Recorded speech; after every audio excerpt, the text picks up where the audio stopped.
juga eh, apa namanya latar belakangnya guru. Ya. Oleh sebab itu mengambil materi mengambil program studi S2 di pendidikan ilmu komputer. Beberapa hal ingin kemudian saya sampaikan apa namanya ya, ada beberapa fakta yang kemudian harus kita diskusikan ya. Yang pertama isu umum, yang kedua adalah isu terkait dengan materi kita. Sebelum saya terlanjur bicara terlalu jauh, mohon angkat tangan yang sekarang jadi guru.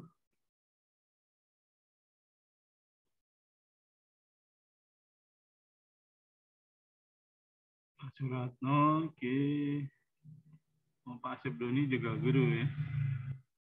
Cuma berdua yang jadi guru?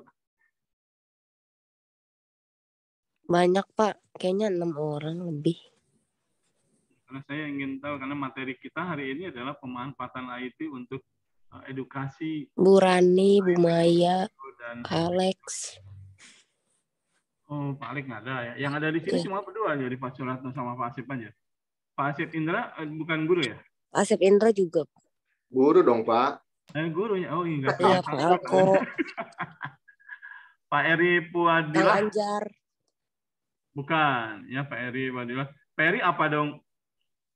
Khawatir kemudian itu nanti salah masuk, jangan-jangan ya. Gimana Pak Eri? Kuli bangunan, Pak. Hah? Kuli informatika.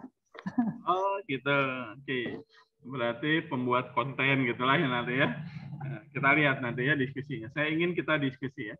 Pak Safri Samsudin. Masih tenaga kependidikan, Pak. Oke, tapi berarti masuk di wilayah kependidikan ya? Ya, di sekolah. Di sekolah, oh, benar. Oke. Yang 4 boleh lower hand deh. Nggak apa-apa.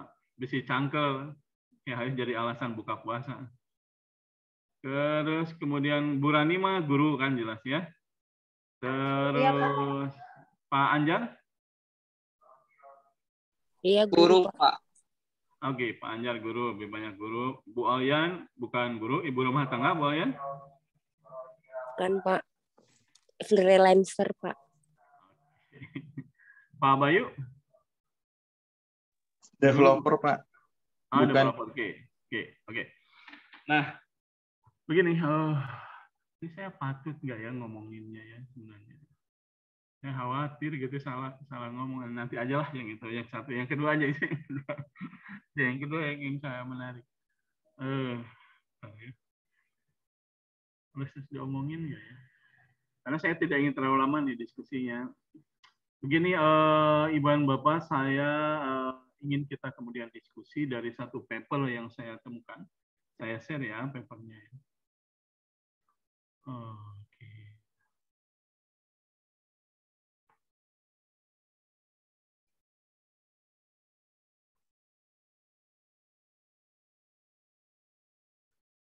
Sudah kelihatan nggak, Bu, Pak?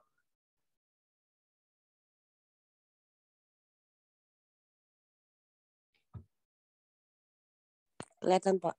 Udah ya? Oke, kalau udah, kita akan diskusikan ini.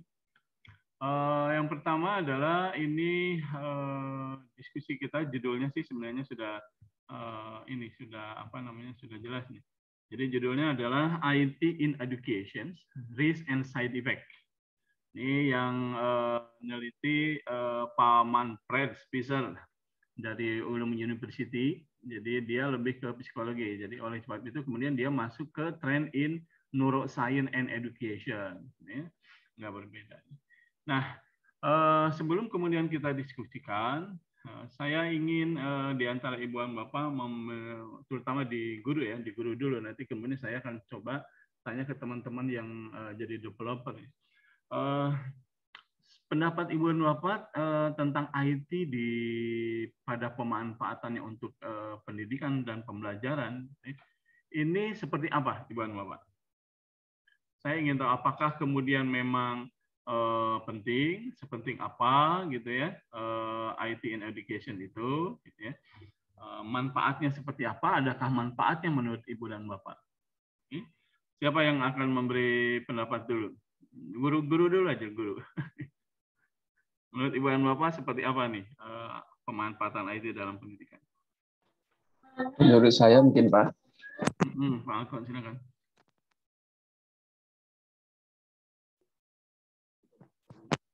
Suaranya kedengaran Pak Alkon? Nggak kedengaran suaranya, hilang.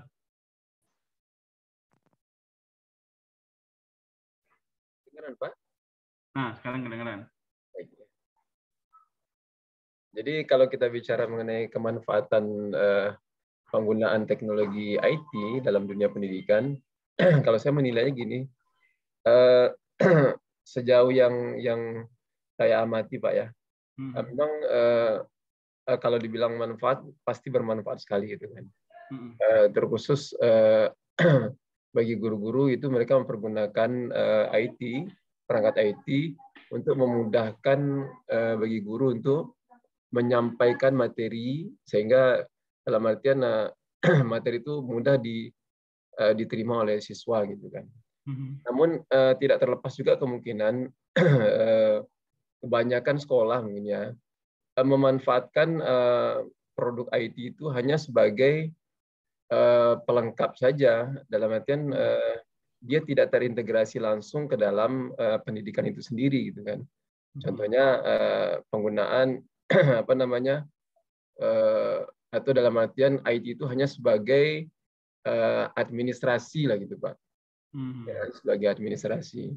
Alangkah baiknya jika IT itu bisa terintegrasi langsung ke dalam dunia pendidikan secara apa namanya secara lengkap gitu kan, sehingga ketercapaian pendidikan itu bisa lebih bagus gitu kan ketika kita menggunakan perangkat IT gitu. Mungkin gitu deh saya Pak. Jadi kalau secara secara umum pertanyaannya adalah apakah IT bagi proses pembelajaran atau pendidikan secara umum ya itu bermanfaat? Jawabannya adalah sangat bermanfaat Pak. Oke, terima kasih Pak Alko. Yang lain silakan pendapatnya. Siapa dulu? Pak Suratno, mangga. Baik Pak, menurut pendapat saya penerapan IT di pendidikan memang saya setuju dengan Pak Alfa, memang bermanfaat Pak. Tapi masih sebatas yang tadi Pak, hanya sebagai pelengkap gitu Pak. Artinya walaupun kita di era yang lagi ramai ini industri 4.0 atau yang lain, tetap aja kalau di pendidikan guru-guru terutama gitu ya belum menjadikan IT itu sebagai yang apa ya? Ya hanya pelengkap aja Pak. Misalkan kita pada saat yang tadi administrasi pembuatan nilai, kemudian soal itu pakai itu Google Classroom atau juga Google Form dan sebagainya. Tapi masih per bagian-bagian gitu Pak, per part itu tidak secara utuh dari mulai bikin soal, kemudian analisis soalnya, langsung ke nilai, langsung ke irapot gitu. Masih sendiri-sendiri, berdiri sendiri gitu. Jadi ketika mau memasukkan ke irapot, kita harus buat dulu di Excel, kemudian diimport diekspor dan sebagainya. Jadi masih seperti itu. Kemudian penggunaan di kelas pun masih IT masih, walaupun di kami di TKJ di saya gitu Pak, itu kan IT banget, tapi tetap aja penggunaan IT-nya masih kurang gitu Pak. Cuman kalau dari bermanfaat apa enggak ya itu sangat bermanfaat Pak. Gitu Pak. Oke, nah ini menarik nih. Jadi Pak Alko, Pak Suratno mengatakan bahwa IT itu kalau dipakai di education bermanfaat. Kalau education kan dia umum gitu ya. Kita kalau spesialisasikan itu ada di learning proses gitu ya. Dan mungkin di manajemen pendidikannya atau administrasi pendidikannya di sana gitu ya.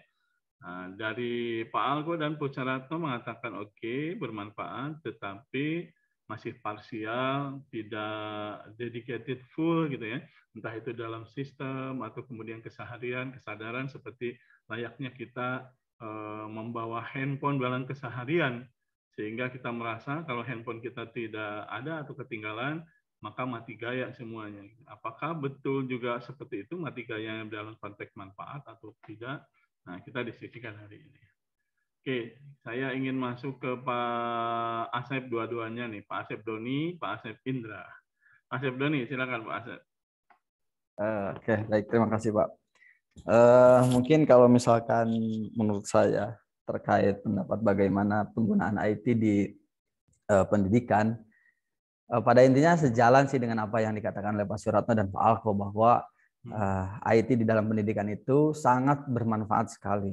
Nah, namun kalau misalkan tadi di Pak Suratno mengatakan bahwa masih belum terintegrasi semua, kalau misalkan di sekolah yang saya sekarang itu, IT memang benar-benar digunakan. Hampir semua kegiatan itu sudah mengarah ke sana. Nah, dari mulai sistem informasi manajemennya sudah menggunakan IT. Kita sudah punya sistem informasi manajemen sekolah tersendiri yang dibuat, kemudian di sana itu mencakup data kepegawaian, kemudian nilai, kemudian juga ujian-ujian dan lain sebagainya itu sudah menggunakan IT atau teknologi lah istilahnya. Dan raport pun kita punya raport tersendiri, tidak menggunakan e-raport yang dari pemerintah, dari kementerian gitu, yang e-raport itu enggak. Jadi kita bikin e-raport sendiri, jadi guru-guru itu masukin nilai berdasarkan KD-nya, kemudian UTS, UAS, yang nantinya dikonversi menjadi raport. Jadi hasilnya sudah berbentuk raport versi sekolah kita yang mungkin memang itu sudah sesuai dengan e-raport yang dari pemerintah. Nah, sehingga sekarang ini memang terus-terusan digalakkan penggunaan IT terus di sekolah ini gitu, di sekolah saya gitu khususnya. Dan Pak Indra juga sama gitu ya, kebetulan satu sekolah gitu. Oh, satu sekolah. Ya, dengan Pak Indra dan Bu Maya kita satu sekolah. Jadi semuanya sudah serba IT itu aja. Namun memang belum fullnya itu belum full kepada seluruh guru. Masih ada guru-guru yang mungkin lawas lah ya, guru-guru yang sudah sepuh. Nah itu mungkin Pak Asep Indra gitu. Saya tidak mengatakan seperti itu. Saya masih pemuda idaman, Pak. Jadi memang untuk guru-guru yang sepuh memang masih agak kesulitan dalam mengikuti perkembangan IT itu. Nah, namun sekarang mah guru-gurunya sudah mulai guru-guru muda, jadi sudah oke lah ya terkait IT. Gitu mungkin Pak, menurut saya. Ya. Iya, terima kasih Pak Asep Doni. Silakan ditambahkan Pak Asep Indra. Wah, siap, Pak. Nah, ini gak enaknya kalau berbicara mengungkapkan pendapat seperti itu ya setelah banyak orang yang berbicara gitu. Jadi tinggal sisanya saja gitu, Pak. Ya, tadi sudah tersampaikan oleh Pak Asep Doni, memang dari awal sampai ke akhir kita memang sudah menggunakan IT sejak mulai peminatan peserta didik baru sampai ke proses pembelajaran itu sudah menggunakan IT ya. Dan itu sangat bermanfaat sekali memang betul. Cuma memang tadi sudah disampaikan oleh Pak Asep Doni ya kendalanya mungkin tetap ada dari guru yang memang sudah sedikit cukup berumur jadi tidak bisa mengejar ketertinggalan dari segi IT-nya. Dan ini yang sangat menarik juga, Pak. Jadi ketika kita menerapkan IT di sekolah, baik itu e-learning dan lain sebagainya, ternyata ada resikonya juga gitu. Nah, resikonya itu siswa ketika baik itu mereka menggunakan PC di sekolah, di lab maupun di HP, itu banyak ternyata yang di luar proses pembelajarannya gitu, Pak. Jadi ada siswa yang curi-curi gitulah karena kita tidak bisa mengawasi semuanya secara keseluruhan. Jadi ada juga beberapa siswa yang memang curi-curi ternyata dia pura-pura buka HP bukan buka e-learning gitu. Seperti itu. Ternyata ada yang main game. Ya, itu resiko-resiko yang terjadi seperti itu. Nah, dan itu yang mungkin perlu kita perlu kita kaji ke depannya seperti apa supaya pemanfaatan IT ini betul-betul maksimal di bidang pendidikan supaya tidak ada resiko-resiko yang justru banyak risikonya gitu, supaya tidak seperti itu gitu. Itu mungkin yang perlu dikaji ke depannya, Pak. Terima kasih. Oke, terima kasih Pak Asep Indra. Ini bagus nih, sudah mulai mengembang nih ya, ada kekhawatiran juga. Siapa lagi yang belum? Panjar? Iya Pak, sebetulnya sama saya juga Pak, sepertinya sudah terwakilkan sama bapak-bapak yang sebelumnya gitu terkait karena tidak terlalu jauh beda gitu Pak, seperti halnya pemanfaatan di untuk guru gitu kan, memudahkan untuk pembelajaran, membuat media yang menarik, kemudian ya kami juga membuat raport sendiri gitu menggunakan teknologi komputer seperti itu. Jadi banyak sekali manfaatnya, kemudian banyak juga mudorotnya juga gitu Pak. Seperti itu. Ya terkhusus ya seperti tadi yang disampaikan oleh Pak Indra gitu. Terkadang kalau kita ketika di lab gitu kan, memberikan sebuah akses internet gitu ya. Jadi siswa itu memang ada yang mencuri gitu, ada yang mencuri-curi gitu kan, terkait bukan fokus ke dalam pembelajaran, tapi fokus ke dalam apa yang dia cari gitu. Sehingga ya kalau kami itu saya lupa aplikasinya apa ya, ada TV monitornya gitu untuk semua visi gitu kan. Jadi ketahuan gitu kalau misalkan ada siswa yang ada yang sedang membuka hal lain di luar pembelajaran gitu. Jadi terlihat itu siswa itu sedang di mana gitu kan. Gitu. Sehingga sama kalau saya pribadi suka di-off-kan internetnya gitu. Jadi untuk siswa tersebut saya off-kan gitu. Nah, dan itu salah satu mungkin untuk mengurangi hal tersebut. Itu paling Pak. Oke, terima kasih. Ini sudah mulai muncul kekhawatiran. Developer mana developer? Kuliah IT siapa tadi? Pak Eri ya? Hadir Pak. Nah, gimana Pak Eri, pandangannya Pak Eri?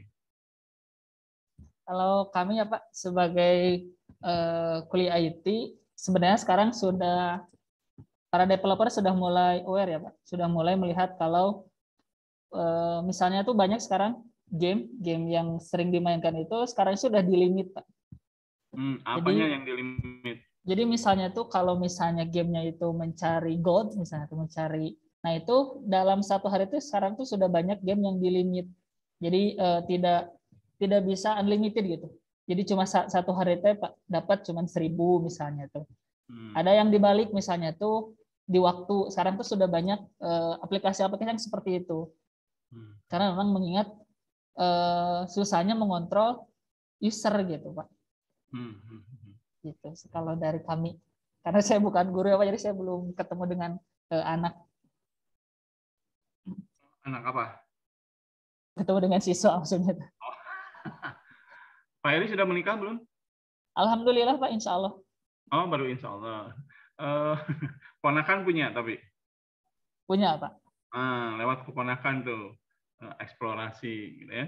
Atau justru ya lewat diskusi seperti ini dengan teman-teman, sehingga dari sisi developer kekhawatiran itu harus bisa memunculkan ide, ada insight untuk memunculkan ide seperti apa harusnya gitu ya, kalau kemudian kita memanfaatkan IT pada proses pembelajaran ya. Oke, terima kasih Pak Eri. Yang lain tadi siapa? Pak Sapri ya, yang kuliah IT juga. Saya ini Pak, laboran Pak, tenaga kependidikan. Oh, nah, oke. Dari sisi laboran, IT gimana? Ya, baik. Sebelumnya saya setuju sih dengan apa yang disampaikan Bapak-Bapak tadi sebelumnya.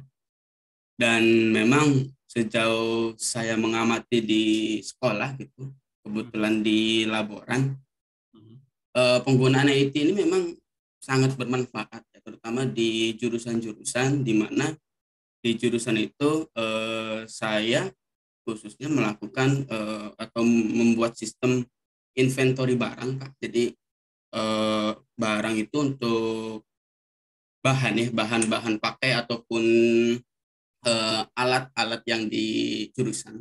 Tentu dengan adanya IT ini sangat membantu pada saat barang-barang itu stoknya habis ataupun belum gitu. Ataupun mungkin dari kurikulum prasarana meminta untuk report bahannya gitu. Jadi dengan cepat, dengan mudah bisa langsung tercover atau bisa di-report. Dan untuk order point itu gampang gitu ya? Iya, betul Pak. Dan sejauh ini memang terasa banget gitu ya pemanfaatannya. Kemudian di sisi lain juga di TU dalam persuratan ataupun di perpustakaan gitu, sudah menerapkan digitalisasi. Jadi siswa ataupun guru sudah sangat terbantu sekali gitu dengan adanya IT ini. Mungkin sekian sih Pak. Oke, ini sudah kalau dari sisi manajemen dan administrasi sekolah gitu ya. Ini sepertinya sudah tidak ada kekhawatiran dari sisi siswa gitu ya. Karena kalau kalau kemudian dimanfaatkan untuk kepentingan manajemen itu lebih ke mau atau tidak dilakukan, lalu kemudian melihat hal-hal yang paling penting yang kemudian muncul dalam manajemen non pendidikannya, apakah itu manajemen keuangan, manajemen sarana prasarana, ini manajemen SDM-nya. Tadi di sarana prasarana juga kadang-kadang orang lupa memanfaatkan IT untuk manajemen sarana prasarana itu hanya pencatatan kedatangan dan pengeluaran sehingga tahu posisi barang di dalam. Tapi lupa membuatnya menjadi smart applications. Smart application itu gimana caranya? Misalkan Pak Sapri ada di luar di mana, lalu kemudian sistemnya ngasih tahu smart nih melalui WA misalkan, Pak Sapri ini adalah daftar barang yang hari ini mulai masuk ke wilayah reorder point. Karena stok minimalnya itu harus fluktuatif juga smart. Kalau kemudian pas moving, maka kemudian jadi tinggi, gitu ya. Spidol dan seterusnya itu harus tinggi pada saat proses pembelajaran, tapi pada saat libur panjang harusnya jangan tetap tinggi. Jadi mulai mundur juga. Jangan sampai di masa ketika pembelajaran tidak berlangsung, malah kemudian sibuk Pak Sapri membeli barang-barang yang untuk proses pembelajaran. Kan agak lucu jadinya gitu ya. Oke, ada Pak Bayu ini. Saya jadi ingat lagunya ini, Pak Bayu, lihat Pak Bayu.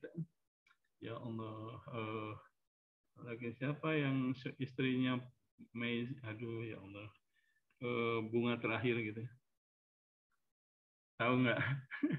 Siapa pencipta lagu bunga terakhir? Baby Romeo, Pak, bukan? Baby Romeo.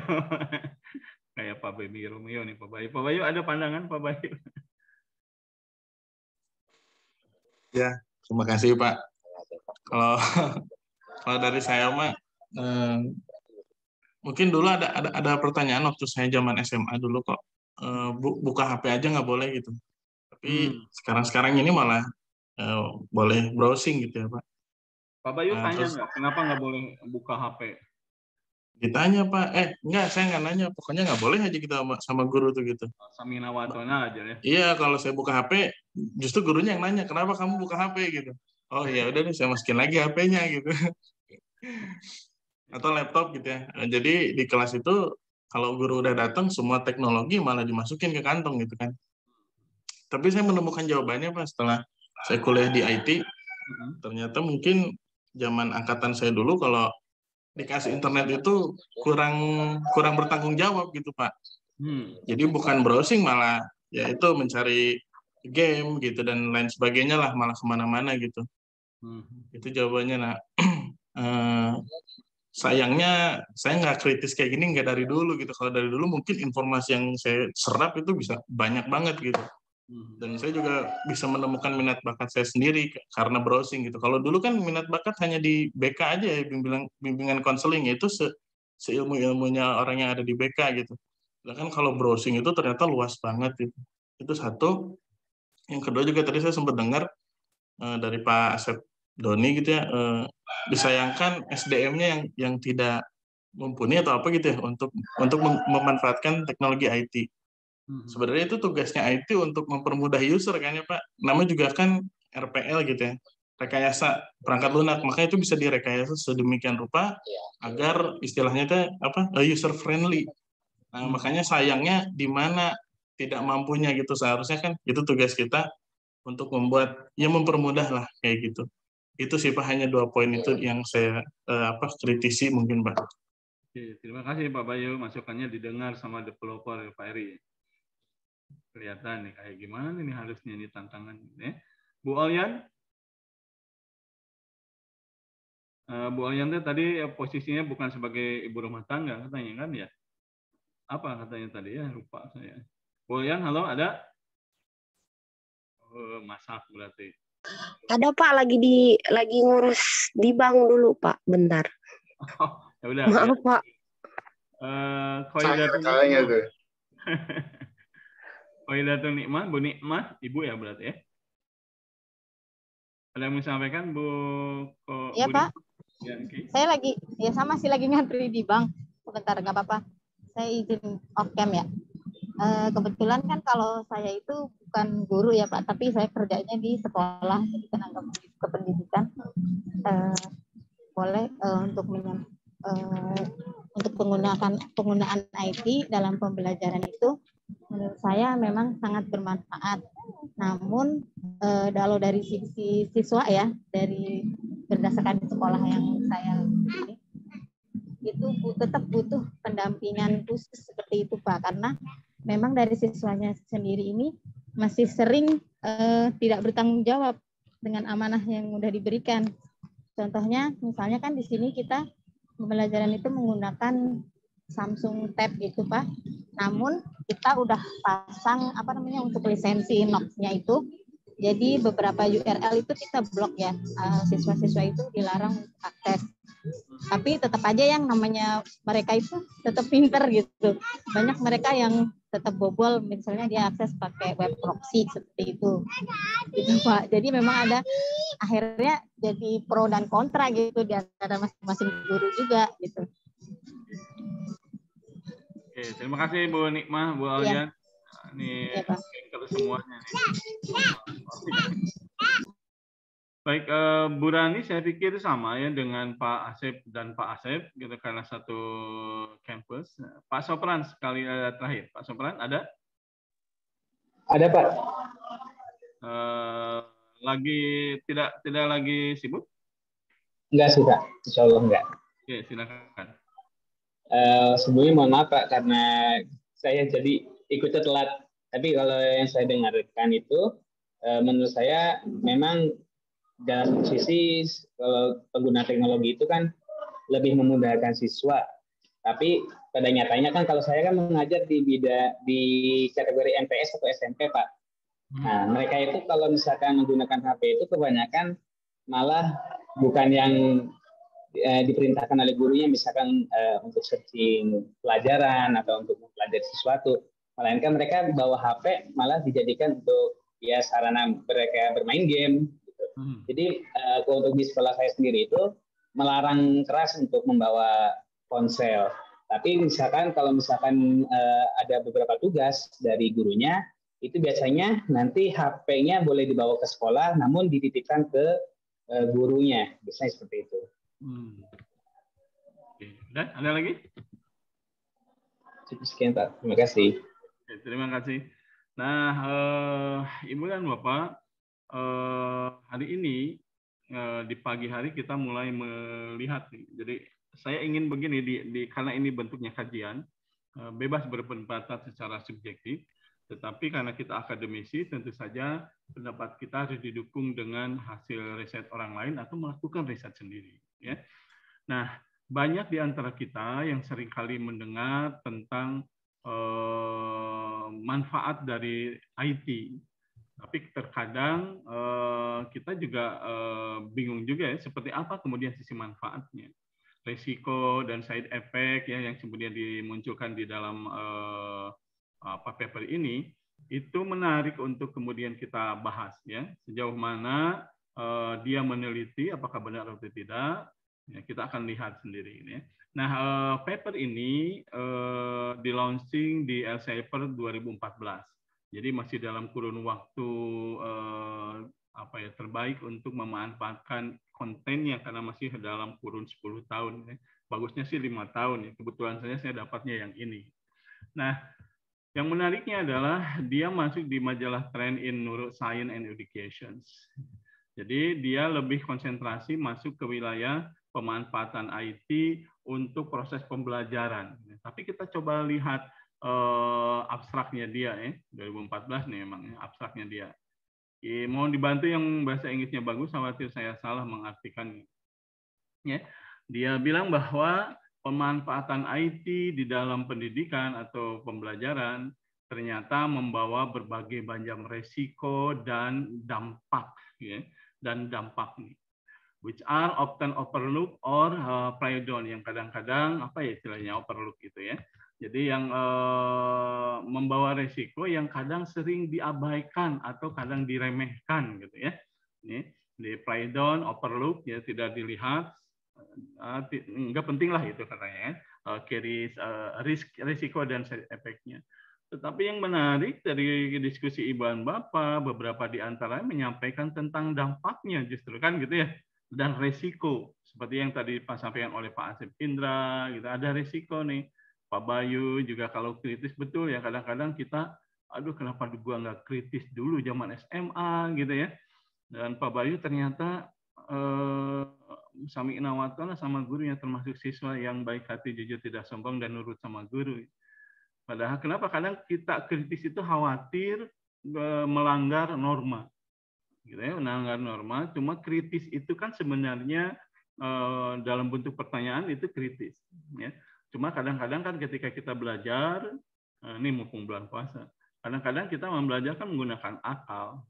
Akal itu harus dimanfaatkan karena akal adalah pembeda antara manusia dan makhluk lainnya diciptakan Allah. Tapi kadang-kadang kita lupa, hati-hati. Akal itu sifatnya itu inginnya selalu ngedebat. Contoh ya tadi dalam pembahasan. Oh iya Pak baik, tapi kan itu teh akal deh.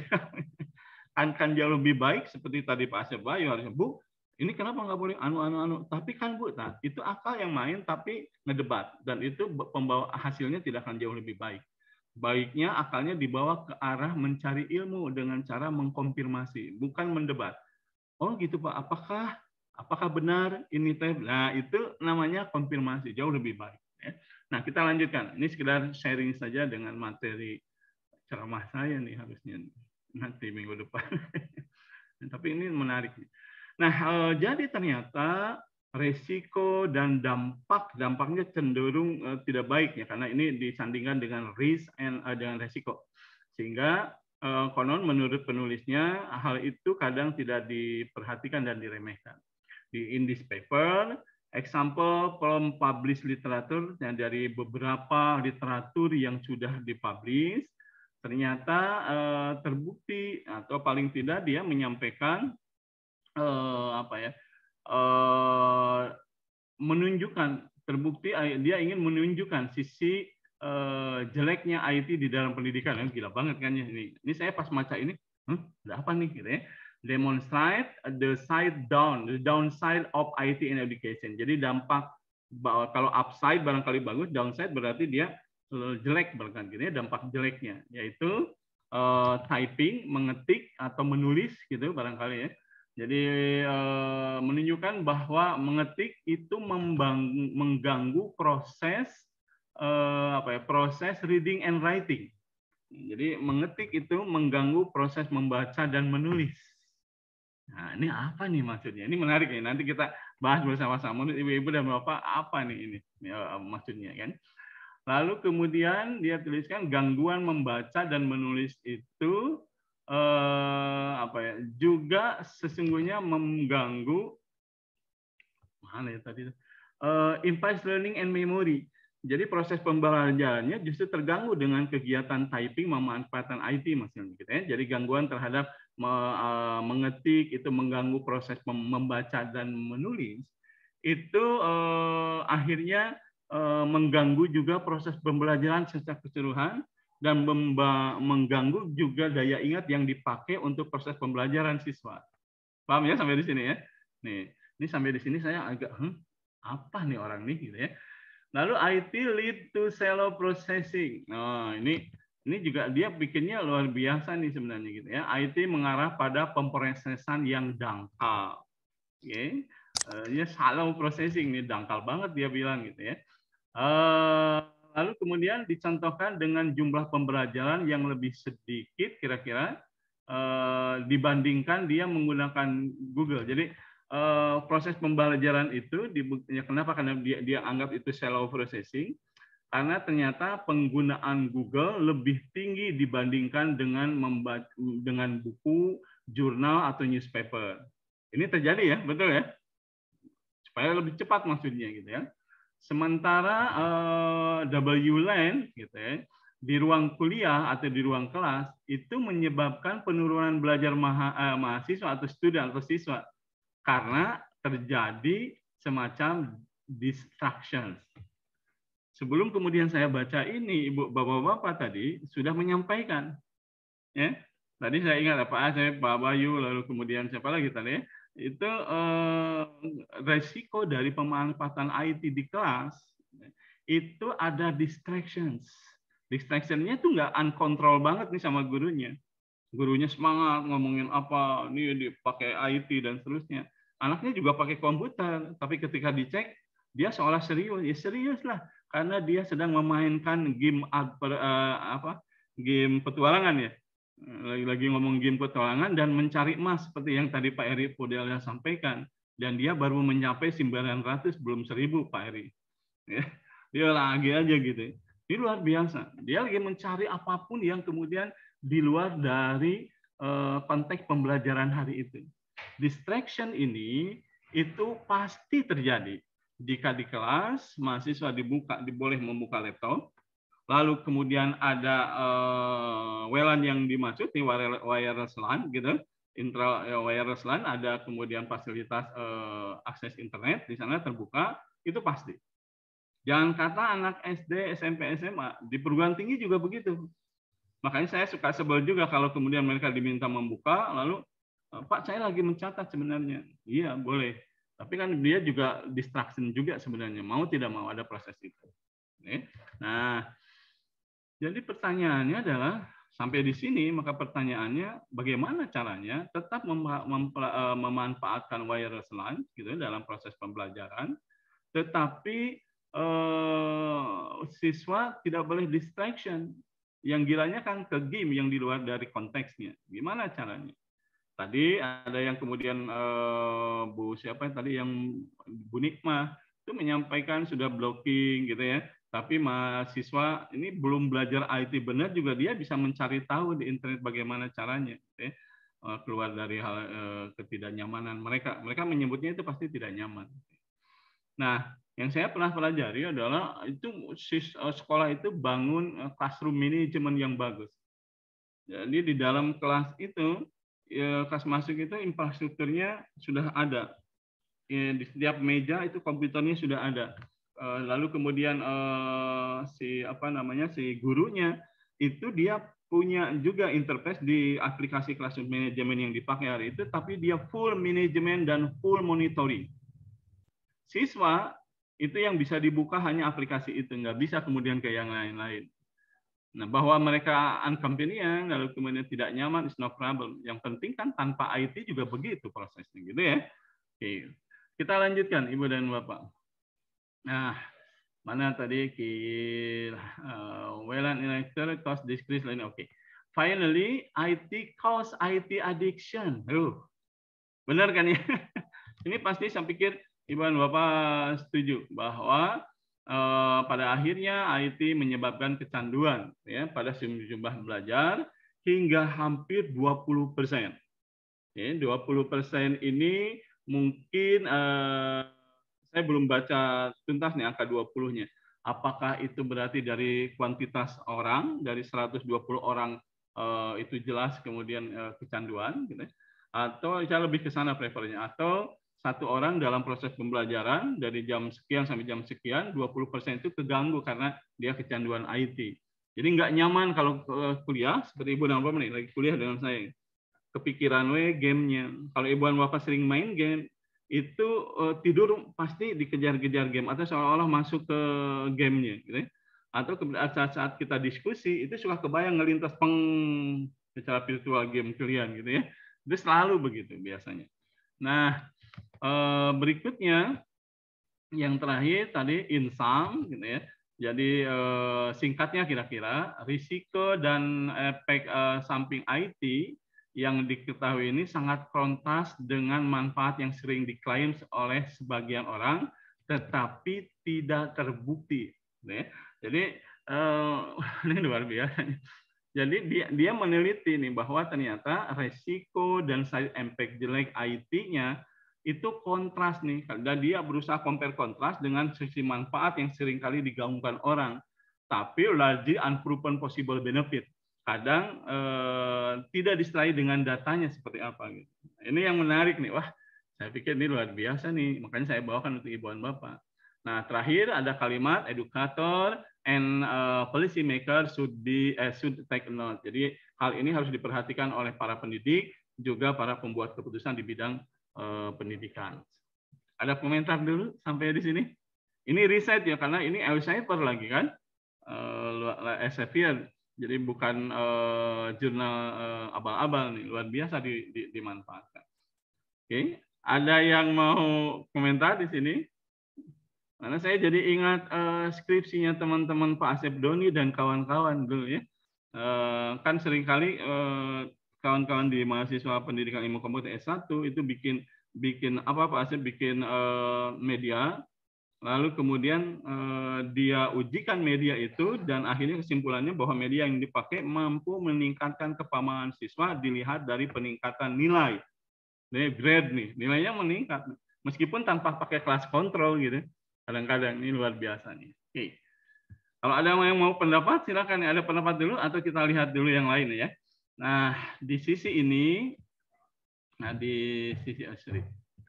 Nah, tapi yang luar biasa dia ngasih state apa ya, semacam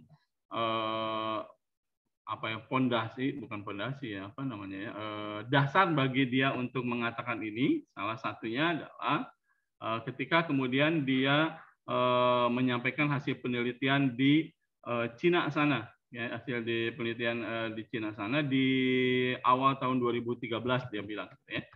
Nah, di penelitian Cina ini dia lebih ke mencoba untuk menyampaikan tentang pembelajaran di kelas dasar dan TK barangkali ya. Nah, yang menarik adalah bahwa salah seorang penulis Cina yang dia sitir, ini ada 2 papernya, itu menerbitkan sebuah makalah tentang kemampuan membaca dengan data sekitar 6.000 siswa. Ini SD kali ya, di kelas 3, 4, dan 5. Ini luar biasa, 6.000 ini bukan jore-jore. Dulu kemudian kebanyakan mahasiswa satu kelas pun itu kira-kira sekitar 30-40 ya. Jadi ini 6.000. Meskipun sebenarnya dia masih lokal ya, karena di salah satu negara yang belum tentu sesuai dengan negara lainnya. Ya. Nah, dia menggunakan tes yang sama yang telah digunakan di 10 atau 20 tahun yang lalu. Jadi kira-kira ada sebuah tes untuk mengetahui kapabilitas reading capability siswa di kelas 3, 4, dan 5 yang pernah dilakukan di beberapa tahun yang lalu. Gitu ya. Jadi dia berusaha untuk mencari tahu yang sekarang gimana dampaknya. Ya. Dia ada seorang peneliti di 2 paper. Nanti kalau kemudian mau nih paper ini saya kirim ya ke Bu Olian ke Bu Olian, lalu kemudian tinggal di-download aja, dibagikan. Ini ada yang 49 dan 48, nanti dilihat di sana ada 2. Gitu ya. Nah, yang menariknya lagi dari sisi itu adalah dia berusaha kemudian membuktikan inginnya sih sebenarnya dampaknya inginnya lebih baik barangkali atau tidak berubah lah gitu ya, tidak berubah. Tapi yang kemudian menarik adalah kita coba lihat saat itu dan di saat yang kemudian dia melakukan penelitian, gitu ya. Sebenarnya tadi back then the proportion of children with severe reading difficulty. Jadi ternyata saat itu proporsi anak-anak yang mengalami kesulitan membaca itu jelek banget nih, parah, ya, severely, parah. Didefinisikan sebagai anak-anak yang melakukan yang mempunyai kemampuan, ternyata kemampuan readingnya ternyata di bawah tingkat kelas mereka, ya, yaitu 2 tahun di belakang. Jadi kalau kemudian dia kelas 3, sebenarnya kemampuan membacanya itu seperti anak kelas 1. Nah, ini yang dimaksud dengan penelitian ini, gitu ya. Nah, were 2 years behind their fear in their character reading development. Wah, ini luar biasa nih ya, kalau kemudian dia ngomongnya seperti ini. Nah, lalu kemudian sementara IQ verbal mereka, ya, kalau tadi kan kemampuan reading, tapi kemampuan ngomongnya berkisar sekitar 2% sampai 8%, juga di bawah, ya. Dalam makalah sebelumnya, penulis ini telah menunjukkan bahwa kemampuan membaca bahasa Mandarin sangat terkait dengan keterampilan menulis. Hal ini wajar ya Ibu dan Bapak, karena di Cina mereka mempelajari bahasa apa ya, itu tulisan Cina ya. Kalau Jepang kanji ya, semacam itu. Sehingga cara mereka mampu membaca itu akan berkorelasi dengan keterampilan menulis. Menulisnya baik, pasti kemudian baik juga membacanya, gitu ya. Tidak seperti dalam bahasa lainnya di dunia, di mana karakter mewakili bagaimana sebuah ucapan terdengar. Ya, nah, Indonesia terutama A ya A, tapi kalau kita bandingin dengan Inggris kan juga agak aneh ya. Dia bisa sampai ada 2 atau 3 konsonan gitu ya dalam satu kata, ini luar biasa. Tetapi secara umum dikatakan bahwa bahasa abjad di dunia ini karakter mewakili bagaimana cara mengucapkan. Ya. Tulisan dengan sound-nya nih mesti sama. Ya. Karakter dalam sistem logonya Cina atau logografi Cina itu mewakili apa arti ucapan itu, meskipun kemudian tidak terlalu sama ya. Kalau di kita mah ada umum ya. Cina, Jepang, Korea barangkali beda. Oleh karena itu tidak mengherankan jika fonologis pembacaan bahasa Mandarin mana tadi intinya bahwa kira-kira kalau diterjemahkan secara umum, karakter dari sistem huruf Cina mewakili bagaimana cara arti ucapannya. Tidak mengherankan bahwa hubungan antara kesadaran fonologis untuk memahami karakter dan karakter tulisan gitu ya, dan pembacaan Mandarin jauh lebih lemah daripada hubungan dengan bahasa alfabet barat lainnya. Jelas kalau ini ya. Saya pikir itu umum ya. Nah, namun apa yang diperhitungkan dalam pengembangan membaca what comes in reading development in China rather the practice of handwriting. Jadi beberapa ribu karakter dan sedemikian rupa itu mempelajari artinya dengan dengan baik barangkali. Ini saya coba mikir ke jauh kalau kemudian Indonesia masih menggunakan huruf Palawa gitu, huruf yang pernah kita, kalau saya di Sunda dulu ada huruf Palawa, yang huruf-huruf kayak gitu, maka kesulitannya akan jauh lebih besar sebenarnya. Oleh sebab itu tidak heran nih kalau dari sisi developer kita sering melihat nih orang Cina, orang Arab, lalu kemudian Korea, Jepang, itu cara menulisnya di komputer itu tidak lagi seperti yang kita muat, jadi di layarnya akan muncul karakter huruf mereka gitu ya. Nah, ini yang menarik. Nah, lalu kemudian kita coba lihat di kalimat lain nih. Nah, di ini nih. Jadi ada istilah yang namanya media literasi. Ibu dan Bapak, saya pikir seringkali mendengar istilah peningkatan literasi.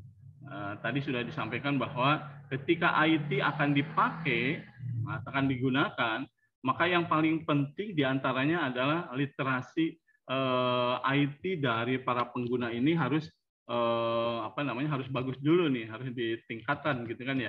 Nah, coba kita lihat di paragraf ini dimulai dari this increase media literasi sampai ke whereas IT use in general and use of the pinyin method in particular disclosed. Tapi intinya gini, Ibu dan Bapak, yang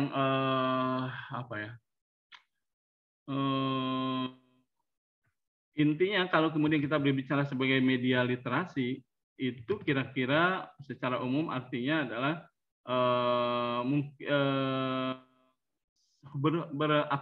berkaitan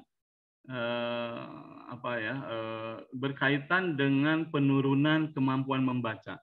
Jadi media literasi itu salah satu diantaranya adalah bagaimana caranya orang mampu bisa membaca dulu dibanding kemudian melakukan pemahaman atau action, gitu ya. Jadi literasi media itu bagaimana caranya dia bisa menentukan konten mana yang baik, mana yang tidak, lalu kemudian dia bisa membaca secara keseluruhan dan mengartikannya dengan baik, gitu ya. Nah, dalam konteks ini media literasinya itu turun, gitu ya. Medium interaksi mereka turun. Nah, lalu kemudian berikutnya nih.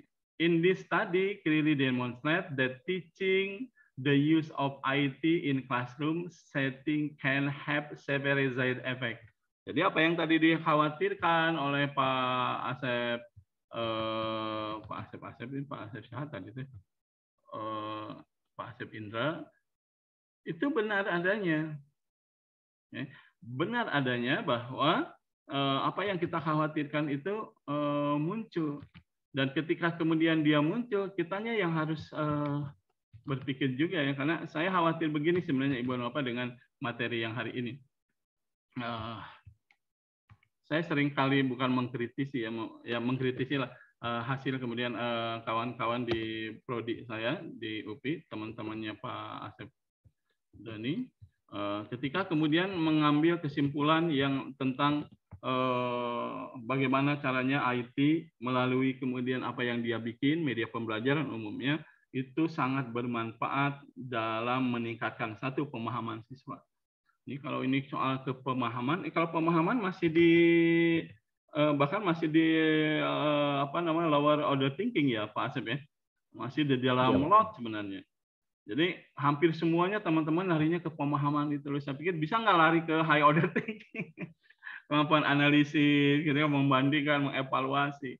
Kalau masih kemudian mengetahui, memahami dan seterusnya itu agak masih di lot. Lalu mereka caranya gimana? Buktinya adalah ini Pak, ada peningkatan nilai yang sebelumnya tidak menggunakan media yang saya bangun dengan yang kemudian menggunakan media yang saya bangun, tapi tidak ada class control. Sehingga saya khawatir penelitian-penelitian seperti itu, riset-riset seperti itu justru menambahkan kekhawatiran orang atau yang menambahkan terutama ke penulis ini. Banyak orang yang mengatakan IT itu berguna, tapi datanya mana? Seperti apa itu kebergunaannya? Hampir tadi kalau kemudian saya dengar Pak Sapsri, mungkin kemudian tadi ya Bu Nikma karena bekerja di tenaga kependidikannya, bagi Bapak dan Ibu ini pemanfaatan IT menjadi penting karena masuknya dalam wilayah manajemen non kependidikannya gitu ya, di sumber daya yang lainnya, sumber daya manusia, keuangan dan seterusnya. Iya, tapi dalam proses pembelajaran ini perlu banyak pembuktian. Ya, prodi saya sudah mulai masuk ke wilayah mau meneliti hibah tentang pemanfaatan IT melalui metaverse untuk pendidikan. Waduh, ini metaverse-nya can araraya, can bagus, hebat mungkin, tapi kita mau ikut-ikutan saja gitu daripada ketinggalan benar ngobrolnya. Nah, kan persoalannya menjadi luar biasa di metaverse kan, luar biasa. Sekarang aja dengan begini kan sebenarnya sama aja dengan metaverse gitu. Cuma Ibu dan Bapak menggunakan apa istilahnya? Ya Allah. Apa kita ada di ruangan tertentu gitu, tapi Ibu dan Bapak bertingkah laku dengan menggunakan karakter orang lain atau karakter sendiri yang diciptakan dan seterusnya lah. Ya. Nah,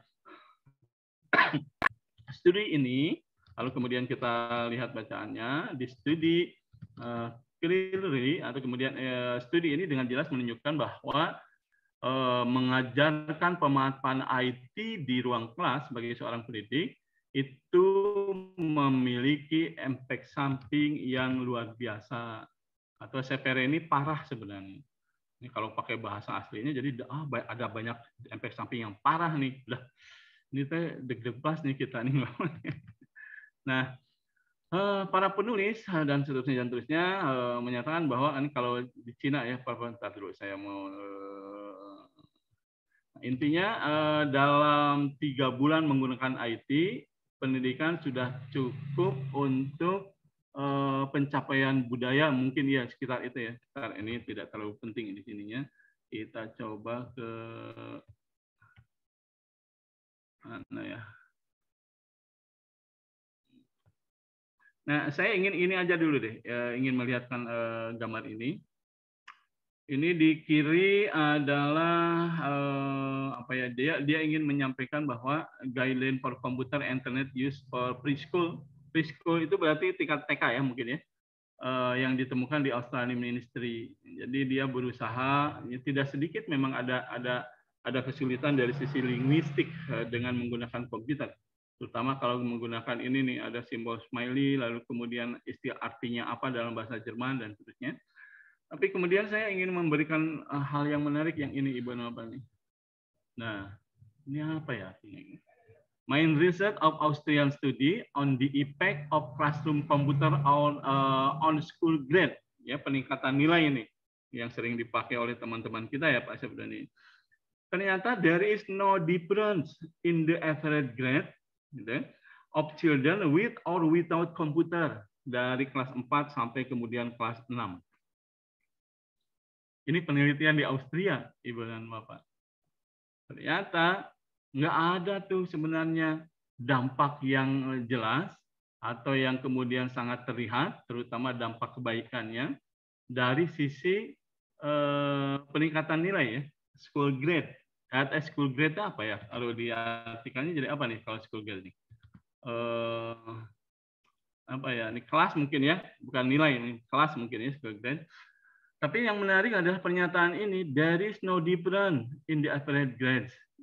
Ternyata di tingkat rendah ya betul. Berarti ini kelas 4, kelas 3, kelas 2, kelas 1 itu lebih baik memang.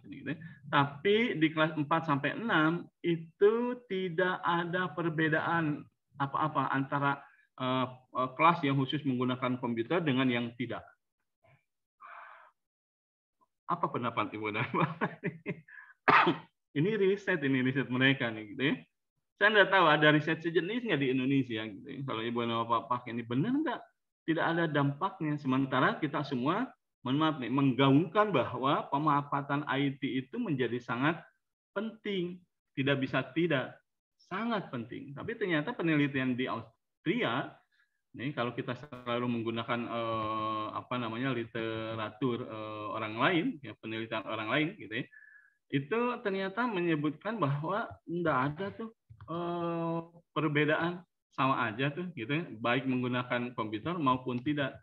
Ini rasanya agak nyesek sebenarnya bagi saya, tapi ya bagaimanapun kita tidak akan bisa menolak jika ternyata pemanfaatan IT seperti yang kemudian disampaikan oleh Ibu dan Bapak, tadi Pak Alko di awal sudah menyampaikan bahwa pemanfaatan IT ini masih parsial, tidak kemudian terintegrasi keseluruhan, gitu ya. Kalau tidak terintegrasi ya sulit juga mengukurnya.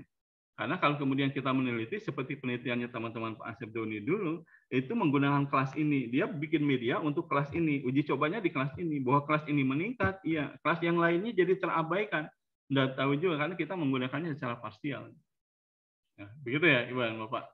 Nah, di bagian bawahnya, nah, dia sampaikan, ini bagiannya Pak, apa namanya, Pak, mana tadi Pak Eri lah, gitu ya. Yang harus memikirkan ya di atasnya Pak Eri, gimana caranya justru tidak hanya soal, saya kira Pak Eri kalau ini developer beda dengan penjual. Kalau penjual bawa laptop, ini laptop cocok untuk pendidikan, coba datang ke BEC, ini laptop untuk cocok untuk apa namanya pembelajaran secara online, ada wirelessnya bisa kemudian diaktifkan dan terus lah. Tapi kita kan tidak kemudian berbicara konten ya Pak Eri ya, software jarang berbicara kontennya nggak akan berubah, tidak berubah sama sekali. Bahwa di Pak Asep Doni ada LMS, e-learningnya full gitu ya. Nah itunya yang harus dimanfaatkan sedemikian rupa. Di Indonesia sampai saat ini persoalan e-learning itu menjadi persoalan yang bukan persoalannya, objek tentang e-learning sebagai objek riset itu masih banyak diteliti. Kalau masih banyak diteliti, lalu saya coba baca-baca, termasuk saya bukan mendampingi, ikut diskusi dengan 2 teman saya, yang satu sudah lulus, yang satu belum. 4 deh, yang 3 belum selesai. Itu berbicara soal penelitian di e-learning. Lalu saya lihat masing-masing kesimpulannya bisa beda-beda, dan saya boleh dong mengambil kesimpulan kasar bahwa e-learning itu bentuknya belum ajeg seperti apa sih sebenarnya e-learning itu. Nah, lalu kemudian dari sisi sisi media, gitu ya, perwakilan media, industri IT, serta pembuat kebijakan pendidikan berulang kali mengatakan bahwa komputer itu baik untuk pembelajaran di sekolah. Ini dia nyindir-nyindir, ini luar biasa nih. Nah, lalu dia bilang bahwa hal itu termasuk kemudian bahwa komputer dan pembelajaran itu baik di sekolah. Oleh sebab itu kemudian kadang uang publik harus dikeluarkan, maksudnya ada investasi besar gitu ya untuk membeli peran pembelajaran IT. Tapi meskipun begitu, klaim tersebut tidak didukung oleh data apapun. Iya. Wah, ini si penulisnya berani banget nih. Misalnya data dari PISA Study Internasional tidak kurang dari 250.000 anak berusia 15 tahun menunjukkan bahwa komputer di kamar tidur remaja menurunkan kinerja pembelajaran di sekolah. Datanya berapa? 1/4 juta datanya itu anak yang dia teliti. Luar biasa. Saya jadi ingat, waduh, saya juga mulai dari anak-anak saya SMP gitu, sudah memberikan laptop dan ditinggalin di kamar mereka. Wah, ini luar biasa. Jadi kalau saya jadi orang tua perlu memonitor. Anak saya sekarang di UPI juga, tapi di kimia non-dik. Sekarang lagi mengikuti skripsi. Ini di semester ke-8. Tapi saya dulu khawatir karena kadang kalau dipanggil nggak nyaut.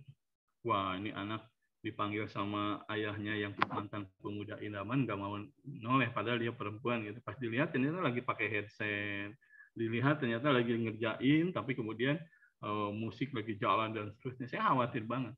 Satu saat bahkan dia lagi ketawa sendiri nonton di YouTube dan seterusnya. Ini luar biasa ya. Nah, untungnya dia tepat waktu ngerjain skripsinya, ngajuin di semester 7, ngerjain di semester 8. Bagi saya itu tepat waktu saja, gitu.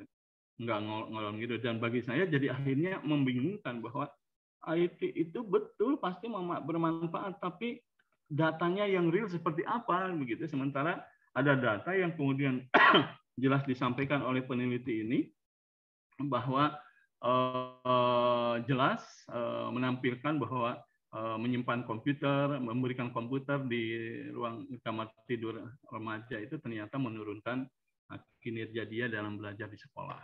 Ini luar biasa. Nah, in line with several US study on the effect of computer on learning school. Nah, ini ternyata papernya 1, 2, 3, 4, 5 nih. Similar study in Austria.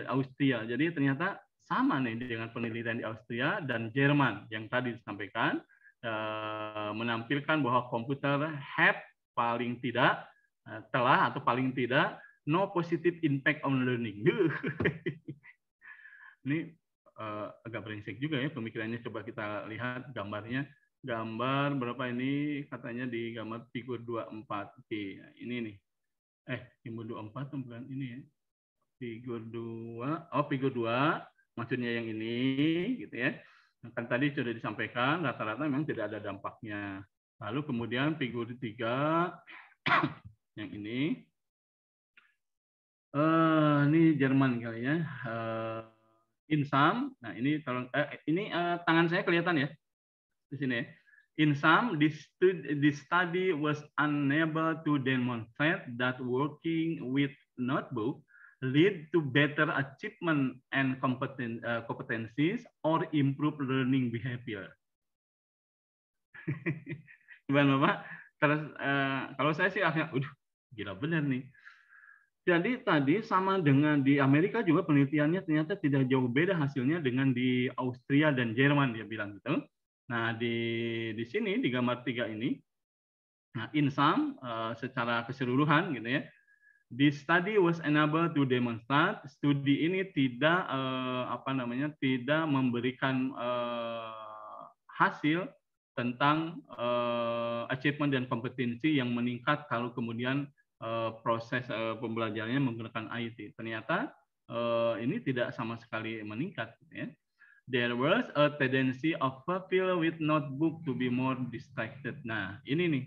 Jadi lebih banyak distracted-nya. Tadi sudah dibahas nih dari awal Pak Alko menyampaikan, dibahas oleh teman-teman yang lain juga. Distraksi ini penting. Nah, ini sekali lagi menurut hemat saya menjadi tantangan Pak Eri, bagaimana caranya membangun sistem atau kemudian dedicated software untuk proses pembelajaran yang meminimalkan kalau tidak mungkin menghilangkan semua proses distraksi atau gangguan dari pemanfaatan internet yang terbuka. Ya, mudah-mudahan dipahami oleh Ibu Nova. Ini kajian ya sebenarnya. Nah, yang nomor 5, likewise ya sama saja sebenarnya. The Handbook Notebook Project dalam sebuah project ini ditemukan bahwa no different in achieved competency. Jadi pemanfaatan komputer untuk proses pembelajaran ternyata tidak mampu meningkatkan kompetensi. Intinya ke sana lah.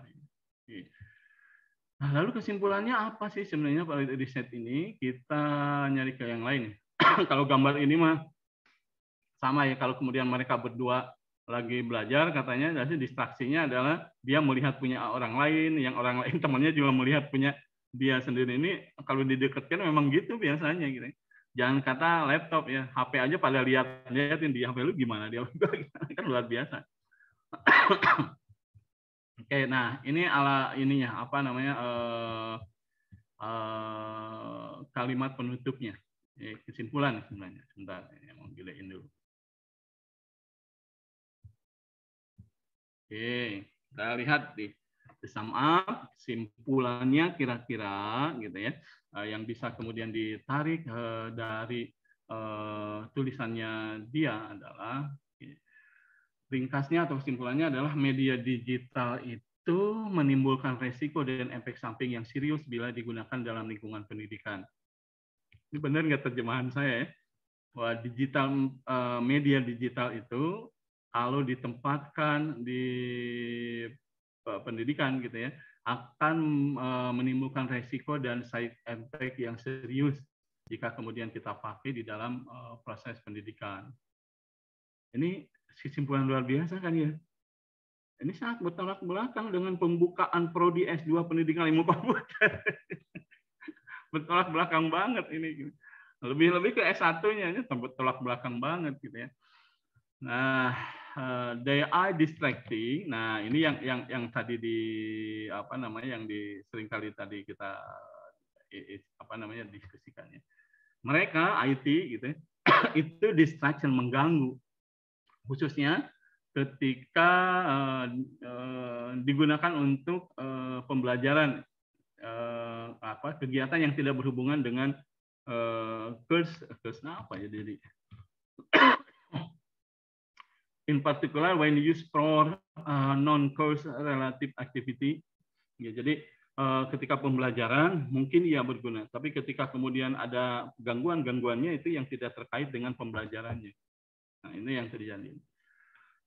They take valuable time away from learning children. Ini. Tidak mengambil waktu yang berharga dari anak-anak, menggantikan kegiatan yang penting untuk belajar. Dampaknya menjadi tidak bermanfaat bagi kompetensi, peningkatan nilai gitu ya, dan perilaku belajar secara umum. Jadi kalau kemudian di sini ada istilah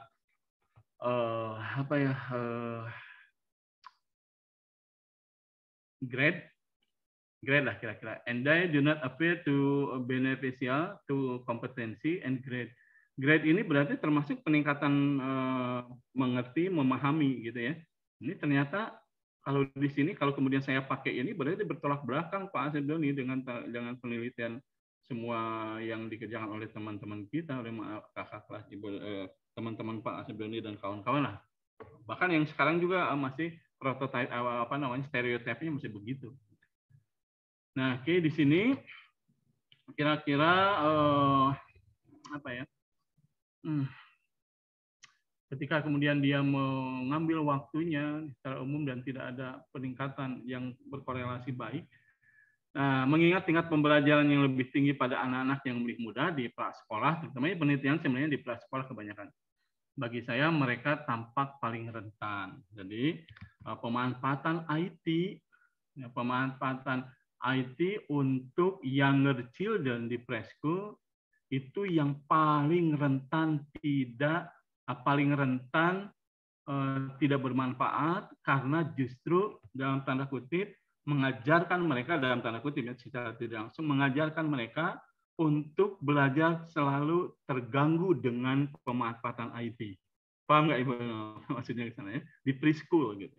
Jadi kalau di preschool itu dianggap rentan, maka kemudian harusnya di sekolah preschool sampai kelas 1, kelas 2 mungkin, karena tadi disebutkan bahwa 4 ke atasnya biasa-biasa saja, itu harusnya tidak melibatkan IT dalam proses pembelajaran.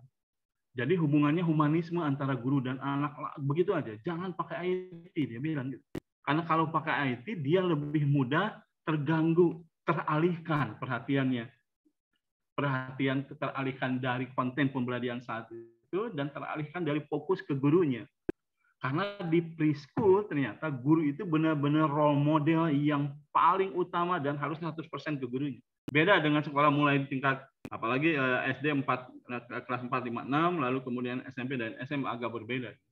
Nah, ini sebenarnya saya ingin juga ngomong ke teman-teman di PGTK ya, apakah kemudian ini harusnya diperhatikan bagi kita pendidik untuk tidak terlalu banyak menggunakan IT untuk preschool ini gitu ya. Ini kira-kira apa yang dimaksud oleh dia ini seperti itu. Karena they appear to be most vulnerable. Lalu kemudian the detrimental effect, dan sebenarnya kita coba lihat bawahnya. Mana bawahnya? Sampai di sini. Kita nanti diskusi di sini ya. Oke. Jadi yang tadi efek merugikan tidak hilang. Jadi dampaknya yang tadi mudah terganggu dan seterusnya itu nggak hilang kalau di prasekolahnya menggunakan ini, tidak diperhatikan.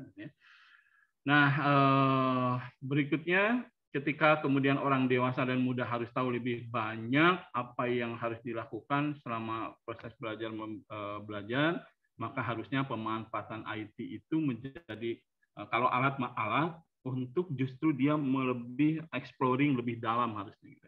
Tapi kalau di preschoolnya sudah diajarkan dan mudah terganggu, maka khawatir pembelajaran berikutnya akan memudahkan dia terganggu. Saya sebenarnya menyadari itu. Saya sebagai pribadi, ketika saya kemudian mengerjakan sesuatu, entah itu kemudian bikin paper, entah itu mencari materi untuk ibu dan bapak, ketika kemudian saya cari ada sesuatu yang menarik, diklik, padahal nggak ada hubungannya, lama banget. Oh, ini ya bagus nih ini. Padahal bagusnya bukan untuk pembelajaran di mata kuliah yang sedang saya cari. Jadi ada distraction. Karena kemudian saya penyuka filmnya Marvel misalkan, ketika muncul, baca dulu deh. Oh, ini bagus nih. Terus kemudian saya ngasih tahu ke anak dan istri saya, ada Marvel yang terbaru deh. Meskipun saya tahu mereka akan tahu lebih dulu, tapi malah kemudian kemana-mana diskusinya.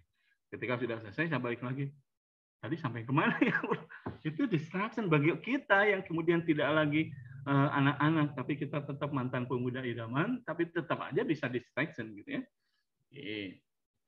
So, jadi ini malah kemudian larinya ke para profesor ya. Untung saya yang belum. Jadi ini tugas Pak Munir. Ya.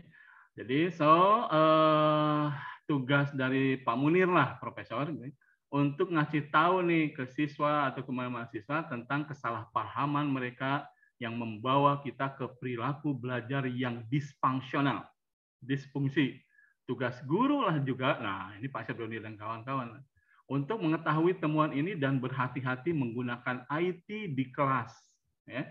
Dan tugas guru di prasekolah untuk mencegah anak-anak dari kemungkinan menggunakan IT, serta untuk memberitahu orang tua tentang risiko dan efek samping yang jelek dari pemanfaatan IT-nya. Berdasarkan temuan umum ini, maka pengeluaran uang publik kalau di kita mah pajak kali gitu ya, kalau di sana kalau di kita mungkin IT investment-nya untuk lebih banyak TI di ruang kelas harus dihentikan. Ini luar biasa nih omongan dia nih Manik nih. Ya, sekali lagi, jadi hal yang harus dipentingkan yang pertama adalah so it is the task of the professor to tell student about their miskonsepsi, kesalahpahaman yang membuat kita belajar dengan IT, bertingkah laku belajar dengan IT secara disfungsional. Sebenarnya dari sisi ini ada celah nih sebenarnya. Kalau ada disfungsional, tentu saja ada yang functional learning. Ya, kalau ini kan ngomongnya dysfunctional learning behavior, pasti ada yang functional learning behavior. Ini tolong dicatat itu. Jadi Ibu Bapak ini kajian Ibu Bapak nih di mata kuliah kita khususnya dan program studi keseluruhan. Oke. Nah, berikutnya and be highly careful using IT in class at all. Gitu ya. Ini penting nih bagi guru nih. And the task of the preschool. Ya, jadi intinya bagi guru nih penting hati-hati memanfaatkan IT. Nah, saya pikir pemanfaatan IT seperti apa kan beda ya implementasinya. Ada murid kita tidak menggunakan perangkat sama sekali, lalu ibu dan bapak yang memanfaatkannya. Ada yang begitu. Atau di lab khusus, gitu. Semua kita dan siswa itu pakai komputer dan seterusnya. Gitu. Tapi yang paling penting adalah untuk guru di tingkat preschool teacher. Jadi prevent little kid from using IT as well as to tell parent about it. Gitu, ya. Ini luar biasa nih. Karena dulu ketika anak-anak saya masih TK, saya bukan kesulitan sih sebenarnya, saya bisa ngajarin mereka tentang huruf alfabet, huruf hijaiyah, nama-nama hewan, nama-nama benda di sekitar kita. Itu saya bisa. Tapi karena saya orang IT, jadi akhirnya saya cari itu model pembelajaran berbasis komputer untuk nerangin itu, gitu kan ya. Selalu. Kalau saya putar, anak saya di pangku, tuh lihat tuh ini apa, ada seterusnya. Yang itu mungkin tidak terlalu distractions, ya. Ini saya mesti diperhatikan ya Pak Eri ya. Kalau yang gitu kan banyak ya. Jadi dulu pakai CD, sekarang udah nggak zamannya lagi tuh. Kalau yang itu anak-anak masih kemudian bisa, tapi kemudian harus dibimbing. Karena kalau enggak, anak saya juga menggunakan akal kecilnya mereka untuk menyanggah kadang gitu ya, debatable sama kita. Kok begini sih yang namanya bebek misalkan? Kok nggak persis seperti ayam? Kok itu banyak banget yang harus dikeluarkan imajinasi kita sebagai orang tua gitu ya. Oke, terus yang terakhir, in the light of this general finding, gitu ya, dari secara keseluruhan dari temuan umum di riset ini, the spending of public money atau pengeluaran uang ya, untuk untuk investasi IT dan infrastruktur di kelas itu tolong dihentikan aja karena sifatnya begini. Oke. Nah, ayo kita diskusikan nih penelitiannya si Bapak ini, ya, referensinya kan luar biasa Pak. Ini 55 paper ya, kemudian dia yang dia pakai untuk memberitahu kepada kita bahwa pemanfaatan IT di kelas itu ternyata tidak ada hubungannya atau sama sekali tidak berdampak pada peningkatan kompetensi, pemahaman gitu ya, dan seterusnya yang kita ingin capai dalam proses pembelajaran. Baik, ini pagi-pagi lumayan nih ada pil pahit bagi kita, mudah-mudahan bisa menghilangkan keinginan ibu dan bapak untuk cepat-cepat buka puasa. Ada yang mau disampaikan Ibu dan Bapak dari pendapatnya dia? Mungkin saya Pak. Ya, silakan. Jadi ini nggak ngomentarin sih, lebih kepada memang saya ketika mendengar pemaparan Bapak mengenai paper ini menjadi sepakat dan paham dan memang setuju gitu ya, karena memang penggunaan IT khususnya untuk di tingkat preschool atau dari SD ke bawah lah, yaitu memang agak kurang efektif juga. Nah, ini dibuktikan sendiri di lingkungan saya sendiri gitu, bahwa waktu daring kemarin ceritanya siswa itu kan diberikan tugas oleh gurunya. Kemudian si anak SD tersebut buka handphone. Nah, si pertanyaan yang di kertas ujian itu yang saya baca, pertanyaannya adalah siapakah nama sahabat Nabi yang ketiga? A. Abu Bakar, B, C, dan seterusnya. Kemudian si anak bukan lagi membaca LKS yang dia punya, tetapi dia malah pakai Google Voice. Dia bilang, siapakah nama sahabat Nabi yang ketiga? Langsung muncul di Google-nya. Akhirnya, oh, Utsman bin Affan. Dia langsung buletin Utsman bin Affan. Nah, berarti dari sana memang benar bahwa penggunaan Google itu lebih banyak atau lebih, ya seringnya kita bertanya ke Google dibandingkan kita membaca buku, jurnal, atau artikel yang lain. Sehingga memang benar juga bahwa penggunaan IT untuk anak-anak mah sebaiknya agak dihindari atau mungkin tidak dulu. Tapi untuk yang dewasa-dewasa yang bisa diarahkan mungkin bisa diarahkan lebih baik lah seperti itu. Ya, itu mungkin sih Pak, lebih kepada kesepahaman dengan paper ini. Ya, terima kasih. Jadi ketika Google atau IT pada umumnya dipakai untuk mencari jawaban, kadang kita terlupa untuk mencari tahu alasan dari jawabannya Google. Ya, seperti tadi, kita tahu Khulafaur Rasyidin itu ada 4, lalu ditanya yang ketiga siapa. Kalau Google yang menjawab langsung Utsman, kan kita jadi si anak itu jadi tidak tahu kenapa Utsman jadi ketiga. Itu dia lupa, bukan lupa, bahkan jadi tidak tahu asbabun nuzul kenapa Utsman jadi ketiga. Nah, ini yang menarik yang harus dipahami oleh kita, kecuali hasil yang kemudian diketahui itu memaparkan asbabun nuzulnya, dia menjadi ketiga, lebih kemudian tepatnya barangkali ketika Rasul sudah meninggal, maka khalifah itu diurutkan ya sampai kemudian kita dapat Utsman itu khalifah ketiga gitu dari 4 Khulafaur Rasyidin. Baru kemudian itu yang ketiga. Tapi yang begitu itu jadi akhirnya tidak ada manfaatnya, betul ya Pak Asep dan teman-teman yang lain nih. Kalau saya tanya ke anak saya, jadi yang ketiga siapa? Utsman. Terus gimana? Terus apanya? Bah dia makin balik ke kita. Terus apanya? Asbabun nuzulnya gimana jadi ketiga? Hei, halo. Kenapa jadi ketiga? Jadi kalau kita utamakan di Asia Tenggara, negara yang paling yang termakmur itu siapa? Indonesia kedua, Pak. Gimana cara ceritanya bahwa Indonesia menjadi kedua? Kan di belakangnya mesti ada asbabun nuzul dulu. Kalau kita di belakangnya ada riset tuh. Datanya yang mana, risetnya, metodenya pakai apa, sampai kemudian hasilnya begini. Saya sepakat dengan Pak Asep ini paling tidak disadarkan oleh paper ini bahwa iya nih hal itu yang kemudian perlu kita poles lagi ya. Misalkan udah nggak tahu nih kalian Ibu dan Bapak nih punya metode lain nggak, metodenya apa yang dimaksud. Misalkan tadi boleh Pak nggak Pak bertanya ke Google, boleh, tapi harus rasional. Atau paling tidak silakan, saya khawatir begini, yang paling besar dampaknya adalah anak-anak ini percaya ke Google daripada ke gurunya. Kata gurunya teh misalkan, kalian harus tahu ya bahwa Utsman bin Affan adalah sahabat Nabi nomor 3. Lalu kemudian orang-orang muridnya pada tanya, benarkah sahabat Nabi nomor 3 adalah Utsman? Gitu ya.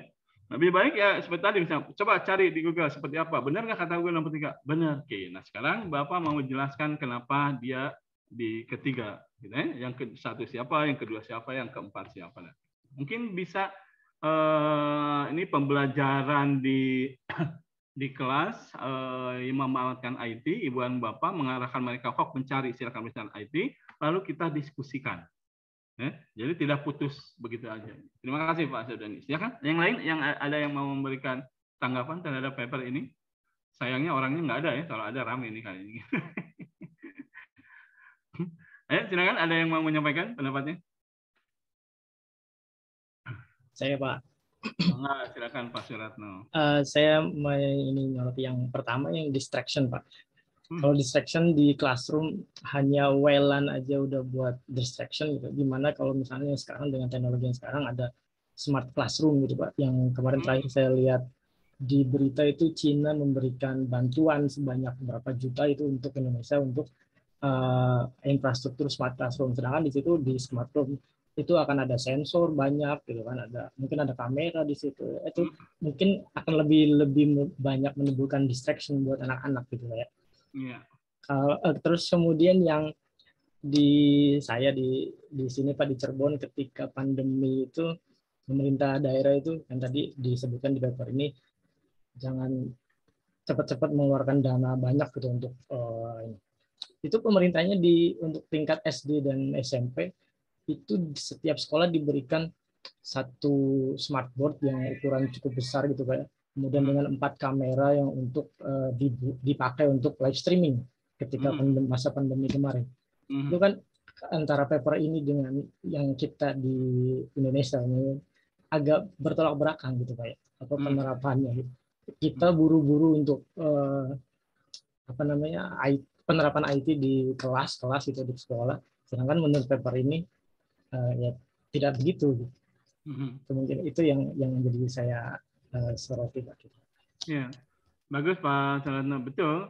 Tidak sedikit kemudian pemerintah daerah, institusi, lembaganya itu gira-gira untuk mengimplementasikan keperluan infrastruktur IT, entah itu komputer dengan segala infrastrukturnya untuk pembelajaran jarak jauh. Ya. Meskipun di prodi saya juga sama nih, baru semester ini itu semuanya digunakan. Lebih karena waktu itu kita diminta oleh fakultas, oleh universitas melalui fakultas untuk sudah mulai sekian persen itu pembelajarannya offline. Lalu saya bilang, bahwa saya masih senang dengan online.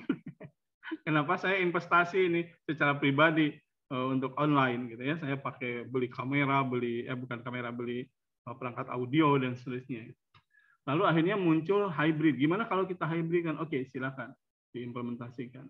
Tapi kadang-kadang reaksi kita kalau tidak berlebihan itu terlambat, Pak Sulatna, kadang-kadang gitu ya. Tapi yang saya ingin garis bawahi di sini adalah kalau dia mengatakan bahwa classroom management itu kurang begitu baik, pemahaman IT di kelas itu belum begitu baik, saya pikir karena parsial. Jadi paling semua siswa, meja siswa pokoknya harus ada komputer, lalu terkoneksi internet, baik kabel maupun wireless gitu ya. Internet, dan di depan gurunya juga sama. Hanya sebatas itu, tapi lupa sekali lagi, makanya ada Pak Eri dan kawan-kawan di sini yang kemudian bukan guru, tapi terlupa berpikir dari sisi kontennya.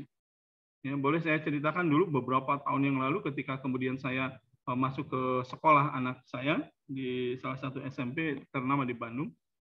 Itu gurunya menyatakan, kami bangga Pak, di kami ini sudah bekerja sama dengan beberapa provider untuk menanamkan akses wireless yang mudah, gitu ya. Saya lihat, ada di provider A, provider B nempel gitu. Terus kami juga bikin tuh wireless networknya supaya kemudian setelah intra mereka juga bisa mengakses internet.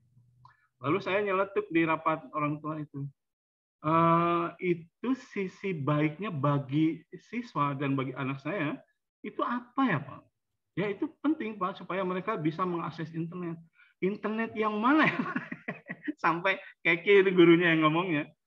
Lalu saya tanya, Bapak punya ini nggak? Punya semacam learning management LMS, learning management system di sini atau e-learning ada nggak?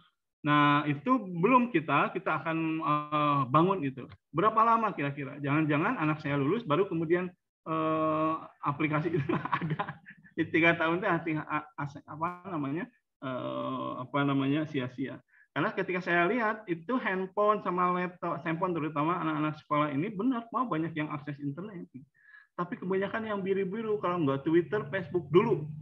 Facebook sekarang, aduh, nggak heran kalau di lorong sekolah itu banyak yang joget-joget bagi bawa HP, TikTok yang dimainkan. Karena TikTok itu ternyata aplikasi yang paling banyak di-download di dunia, apalagi di Indonesia, ini luar biasa. Nah, jadi maksudnya mungkin ke arah sana, Pak Sulatna ya. Jadi kadang-kadang orang salah nih dalam penelitian saya terakhir ini di persoalan IT strategic planning. Kadang-kadang orang salah itu membuat arsitektur teknologi untuk seluruh kampus, lembaga dan seterusnya. Karena yang dipikirkan adalah bikin infrastruktur dulu, baru bikin aplikasi, datanya seperti apa, informasinya sama. Dan menurut saya salah. Yang harus kemudian dipikirkan, diproyeksikan adalah kebutuhan sistem aplikasinya dulu. Mau seperti apa, didorong ke sana dulu, baru infrastrukturnya diomongin. Jadi akhirnya seperti sekolah anak saya itu besar pasak daripada tiang dari sisi infrastruktur. Capek-capek infrastrukturnya gede-gede banget kan. Sama dengan kalau Anda masang bandwidth nih di rumah, mau berapa gede? Oh, pokoknya yang gede aja. Iya, mau dipakai apa soalnya, gitu kan ya. Itu saja yang penting. Kalau Anda nggak suka streaming, ngapain gede-gede gitu ya. Itu kira-kira. Oke. Ada lagi yang ingin memberikan tanggapan? Waktu kita sudah jam 11 nih. Sudah lewat kali gitu ya. Tapi senangnya kita, mudah-mudahan ada manfaat dan faedahnya. Sekali lagi mungkin ada yang mau disampaikan? Boleh sedikit, Pak? Oke, mangga, silakan. Kalau dari saya, Pak, ini ada satu fenomena sih yang terjadi khusus di sekolah-sekolah swasta ya, Pak. Saya melihat, jadi sekarang kan swasta itu menjual sekolahnya ya, Pak, menjual sekolahnya ke orang tua gitu. Nah, jualannya itu sekarang itu memang kebanyakan semakin canggih sekolahnya, maka fee-nya semakin tinggi, terkesan seperti itu gitu, Pak. Jadi kalau misalnya tadi kan disebutkan untuk bukan berhenti mengurangi investasi IT di bidang pendidikan. Rasanya akan sulit kalau sekarang itu dilakukan, mengingat kalau saya tuh melihat sekarang itu, oh sekolah ini sudah digital school, sekolah ini sudah menerapkan metaverse dan sebagainya. Nah itu ada satu fenomena yang terjadi sekarang khususnya di sekolah-sekolah swasta. Kalau di negeri saya kurang tahu ya Pak. Kalau di swasta terkadang seperti itu. Nah itu gimana gitu Pak tanggapan Bapak melihat fenomena yang terjadi seperti itu? Karena sekolah swasta kan jualan ya Pak. Iya. Seperti itu Pak. Ya baik. Ini kena ke ponakan saya, adik saya. Saya punya adik 4, 2 diantaranya cowok yang sudah mapan itu 1, anaknya sembuhan satu-satunya. Kalau di Bandung itu ada sekolah yang namanya Taruna Bakti. Sudah kenal nggak? Taruna Bakti itu swasta, mahal. Lalu kemudian ponakan saya tanya, senang nggak di Tarbak sekolahnya? Ya pasti dia ngomong kenal karena nggak pernah sekolah. Sekarang SMA, dia SMP SMA-nya di Tarbak. Pasti dia nggak punya pengalaman di negeri. Anak saya di negeri semuanya, yang satu aja yang pertama ada di swasta gitu ya. Nah, saya melihat, saya pernah juga menyaksikan, entah bagaimana, ini tantangan juga untuk guru-guru yang di sekolah negeri. Sebenarnya sih asal kita mau, maka kita bisa patahkan riset dia ini menjadi sesuatu yang kemudian bermakna. Jadi kalau ada manfaat itu seperti apa.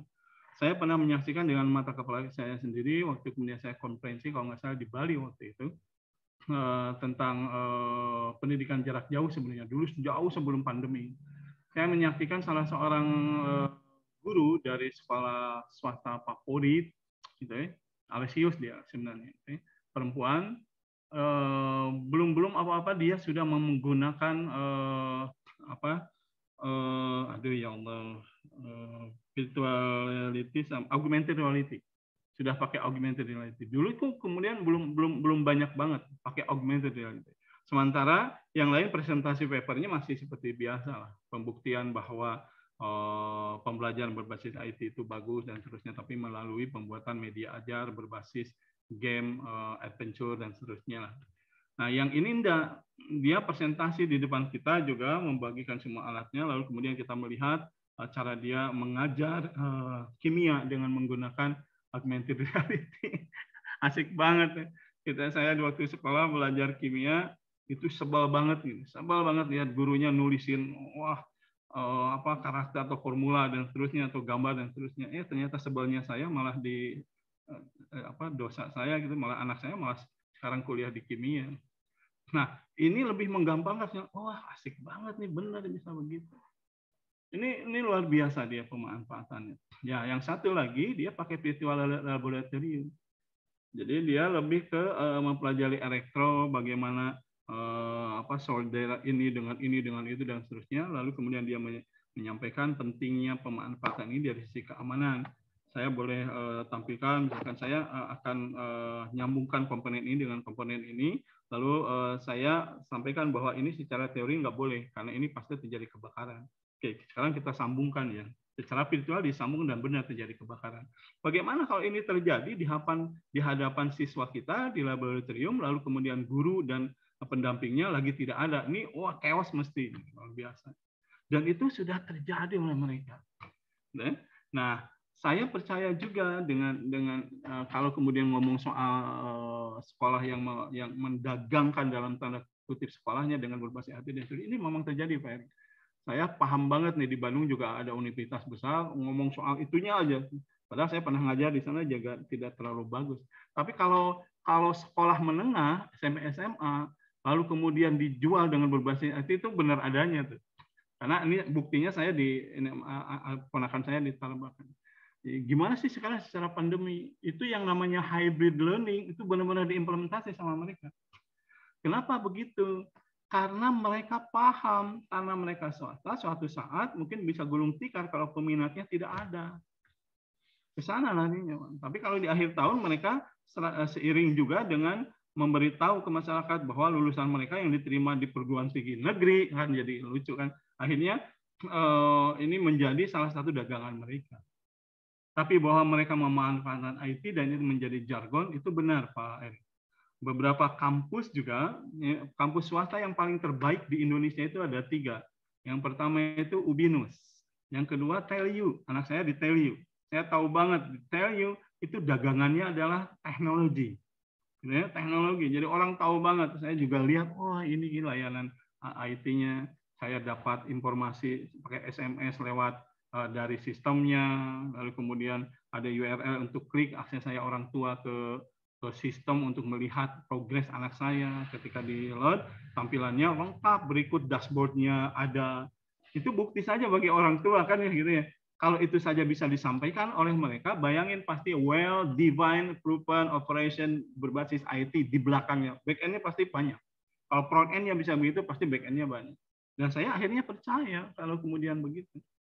Bayangkan kalau ibu dan bapak yang sudah punya anak, lalu anaknya nanti kuliah, seperti Pak Asep Doni, sudah 3 orang yang sudah diwisuda, 1 orang sedang kuliah. Pak Asep Doni mah sudah senior ya, Pak Asep Doni. Rasakan anak Anda kuliah, lalu kemudian dia ngekos jauh. Anda berkomunikasi ya bisa dengan anaknya. Tapi kemudian yang penting mereka jauh itu lagi learning, lagi study gitu. Maka akan jauh lebih baik saya bisa mengakses prestasi anak saya atau kegiatan akademik anak saya, progresnya seperti apa, dia ikut organisasi apa dan seterusnya, jadwal kuliahnya saya bisa tahu gitu. Itu luar biasa. Begitu ya kira-kira Pak Eri.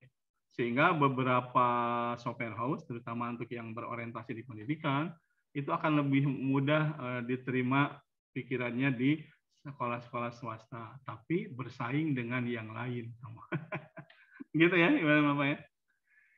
Oke, ada lagi? Kalau tidak, kita akhiri dulu supaya kemudian nanti lupa, jangan-jangan sampai maghrib berkumandang nanti kita ini ngomongnya. Baik, itu saja barangkali yang bisa saya sampaikan.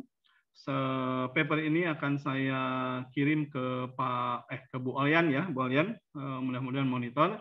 Saya kirim ke WA-nya Bu Olyan, nanti dari Bu Olyan, Pak, atau kemudian saya enaknya gimana? Mau saya simpan di ini, di spot, atau ke Bu Olyan saja?